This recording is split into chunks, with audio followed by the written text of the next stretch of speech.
Welcome to the Communication Mastery Podcast with me, Mark Burlinson. We're on a journey together to improve our communication mastery in all kinds of settings, at work, at home, in the community, and we're learning the art and the science of communication so that we can tackle difficulties and grow our mastery together. So I'm your communication coach, and I'm really excited to share this episode with you. Well, welcome to Season 2, Episode 9 of the Communication Mastery Podcast. We're well over halfway through this season. It's gone by quickly, hasn't it? And I hope you've been enjoying the new format for this season with guests every other episode. We've had some great conversations around the area of communication. We talked with Stephanie, we talked with Tom, we talked with Jeff, and then last episode we were talking with two guys, Tim and Colden. And we had a really good conversation in that one. If you've missed any of those, I encourage you to go back and take another listen because we learn so much from one another when we talk about communication in those kinds of settings. And I wanted to pick up on some of what we learned from last episode and carry it forward in today's episode. We discussed with Tim and Colden the value of professional relationships and how those operate, how they intersect with a sense of purpose. Each of us has to live out of that sense of purpose, but the relationships we have in our professional lives can really make a difference as to how well we can express our purpose and to fulfill that calling, if you want to call it that. And during the conversation, we talked a lot about the respective roles of logic and of processing things cognitively, but also of the place of emotion in our communication. All of us have a place for emotion, and for some of us it's in the forefront, and others it's further back in the profile. But we also talked a lot about the importance of action, taking action, but also making sure that our actions are consistent with our purpose and with the processes that we've embraced to help us to fulfill our purpose. We talked a good deal also in that conversation about the importance of respecting one another's differences. And that's what I loved about that conversation, the way that Tim and Colden are so different and yet have figured out how to navigate those differences, of how to walk their way through their differences to a place of strength for both of them, where they're benefiting one another and they know their place in doing that. They're not stepping on each other's toes. They're not invading each other's space. It's not like the sort of the metaphorical car journey with three kids in the back seat, all fighting each other because he's breathing my air. But when we can figure out those professional relationships and the way that we fit together in them, respecting each other's differences, I think that what came through in that conversation was that modeling of authenticity. Being truly who you are, but also wanting to value who's around you and how you can be of benefit to them. And I love the way that Tim and Colden modeled authenticity for us. And so I wanted to start out today by talking about acceptance, because so often it's difficult for us to accept others when they're different from us. And so when somebody's wired differently from you, it's that understanding of different communication styles that can move you forward on the journey to acceptance. Because until I accept where you're coming from and how you prefer to communicate, until I accept you as you are, I'm not going to be able to connect with you. And likewise, if you're wanting to connect with me, you need to understand and accept where I'm coming from, even if then together we choose to go to a different zone of the communication styles in order to be effective in whatever we're setting out to do. We've got to start by making that connection that only acceptance can bring. And it's very important that we grow our ability to accept others. As I coach people, I find that one of the biggest challenges is thinking that I can't change or you can't change. And that's where the parts of your profile that maybe rub me the wrong way cause us a difficulty in accepting one another. And that's not true. You can learn to adapt. I had a conversation just, I guess it was about last week, with somebody who'd been on a trip to Europe, and they'd gone, I think, to Belgium and to Holland and also to France, and quite happily adapted to 3 different languages in those 3 different nations. They accepted it as normal. When you're in France, you speak French, and when you're in Amsterdam, you speak Dutch. And this person happened to be able to speak all of the languages they needed on that trip, which was very interesting to me. But it showed me that, yes, if you choose to, you can learn to adapt. For them, that wasn't, none of those three languages were their first language. Their first language, of course, is English because they're from America. But well, that's another question, but we won't chase that squirrel. But they were able to adapt into those different languages because they'd learned them, because they'd learned to be able to adapt for the sake of the people they were meeting. And so acceptance has to be the starting point of the journey, because until I accept you where you are and in your preferred communication style, then I'm not going to stand any chance of then building adaptability onto that acceptance. I love to work with people to help them with adaptability. And mostly it comes down to learning the specifics of those 7 communication styles that we often talk about. When I've learned all 7, I can adapt into styles that are very different from my own, or maybe the ones that in my profile come very low. Remember, we say you do speak all 7 at some level and to some degree, but even your lowest ones, you can learn to speak more fully when you need to, even if it drains you or is tiring to you. I know when I'm listening to my wife learning languages with her app, I can sometimes understand more than I thought I would understand, simply because I used to know those languages, but I've not been practicing. So practicing adaptability is really vital for all of us if we want to grow our communication mastery. And that, I think, is what Tim and Colden were modeling for us in the last episode. They'd really grasped the idea that they're different from one another, but they can learn to adapt to one another.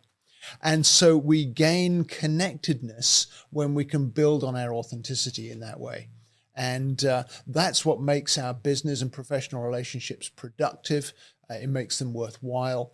And that's what we're all aiming for with this podcast, isn't it? Is to grow our communication mastery so that our business relationships flourish and can be as effective as possible. We say again and again that communication is the oxygen of teamwork. And that's certainly true in small business, which is where I love to focus, because when you're in small business, you don't have the budget to do that big stuff.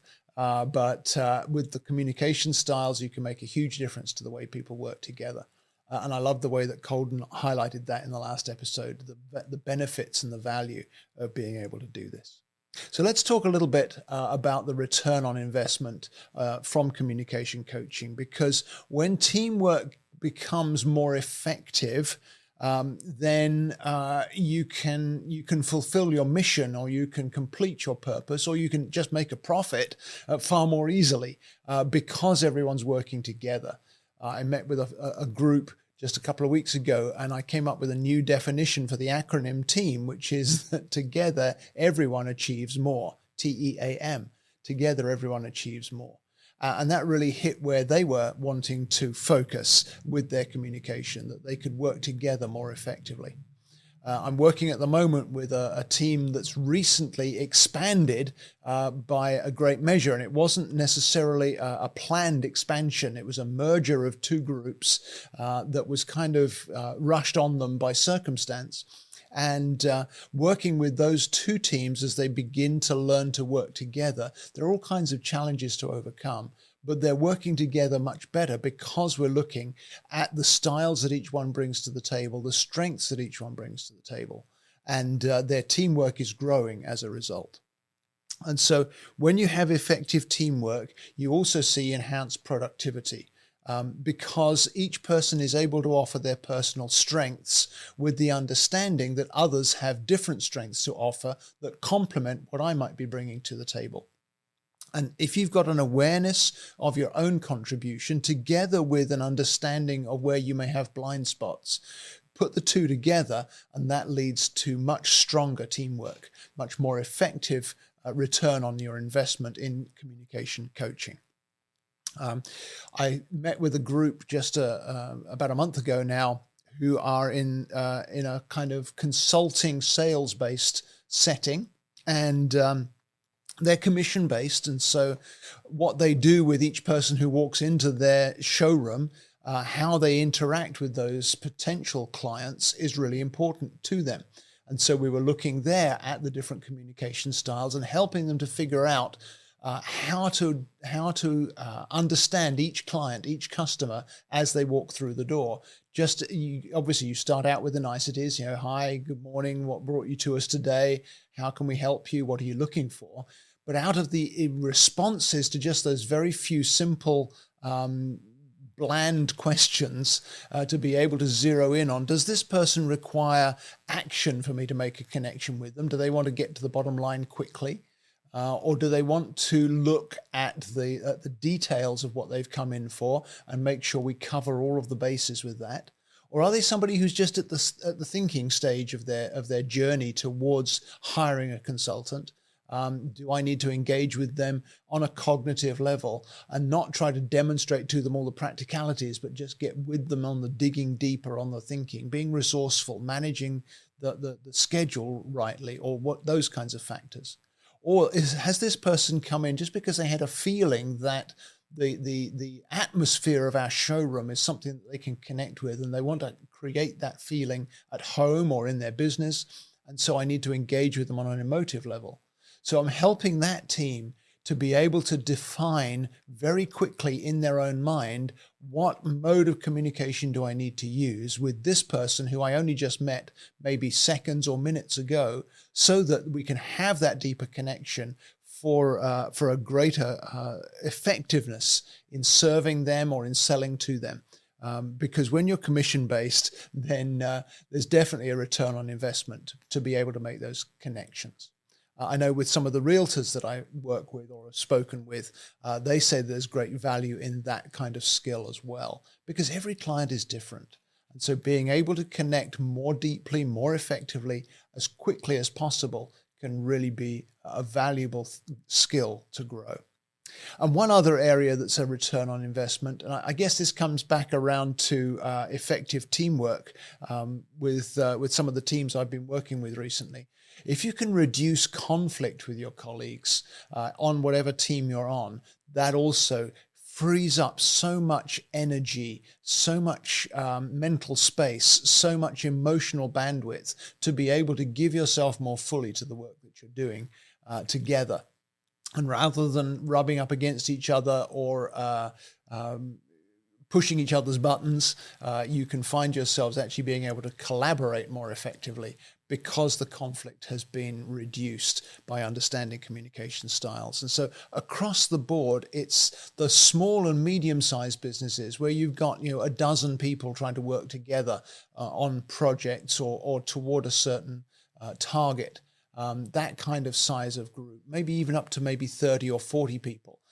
They don't have the time to send people away on long courses or to do great workshops or to hire in expensive consultants. But investing in communication in those settings can really pay off very rapidly, pay dividends in sales, in service, in teamwork, in customer care. All of those different areas benefit tremendously when we do the kind of things that Tim and Colden were talking about in our previous episode, where we recognize each other's strengths, where we begin to accept and value what each one brings to the table, where we learn to respect each other's differences, and where we model authenticity, living truly as we're wired, but also accepting one another for being wired differently. So that's the heart of what I've been learning out of these conversations we've been having. And next episode, we've got a slightly different conversation for you, because on that same line, I spent some time talking with Nick and Meredith at the Better Business Bureau a few weeks ago. And I was a guest on their podcast talking about how small businesses and medium-sized businesses, including nonprofits, can really benefit from this kind of coaching. And so our next episode, we're actually going to take a listen into that conversation, which draws out even more from what we've been talking about today. But for today, let me wrap it up by saying, if you'd like to have a question answered before the end of this season, or if you've got feedback or a comment on anything you've heard, I'd encourage you to go to my website, click on the Contact Us, Let's Talk button, and just send me a message. Give me your feedback. What have you heard that's been helpful to you? What are you not hearing that you'd like to hear about? Let's include your input before we reach the end of this series. We've got more special guests in the pipeline. I'll tell you more as the episodes go by. But by the time we get to the summer, we'll have wrapped up a great season. So thank you for listening today, and we'll see you again in 2 weeks on the Communication Mastery Podcast. So thank you for joining me for this episode of the Communication Mastery Podcast. If this has been helpful to you, please leave a rating and a review, because that helps me to get the word out. You can also share it with your friends and encourage them to subscribe. I'd love to hear your feedback. Give me your suggestions for future episodes. You can connect with me through my website at www.markburlinson.com. I'm your communication coach, and I'm looking forward to hearing from you. See you next time.